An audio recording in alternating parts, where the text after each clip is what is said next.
நான் இப்பொழுது இலங்கை தலைநகர் கொழும்புவில் குடியரசுத் தலைவர் அலுவலகத்திற்கு முன்பு நிற்கின்றேன். இது நான் ஏற்கனவே சொன்னது போல காலே ரோடு. இந்த காலே ரோடு என்பது இலங்கையில் மேற்கு கரை, கொழும்பு இருப்பது மேற்கு கரை. எனவே ஊருக்கு வடக்கே இந்த குடியரசுத் தலைவர் இருக்கிறது.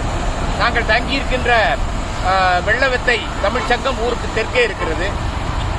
ஏராளமான அடுக்குமாடி கட்டடங்கள் இந்த சாலையில் இருக்கு. நமது மெரினா கடற்கரை போலத்தான். ஆனால் இந்த கடற்கரையில் யாரும் கடல் கிட்டே நிற்க முடியாது. சுவர் கட்டி தடுத்திருக்கிறார்கள். கடைகளை தரைக்கு உள்ளே கட்டி இருக்கின்றார்கள். இதே போல சென்னை மாநகரிலும் மெரினா கடற்கரையிலும் கட்டலாம். அப்படியே நம்ம ஒரு தடவை சுற்றி காட்டுங்க இந்த கட்டடங்களை.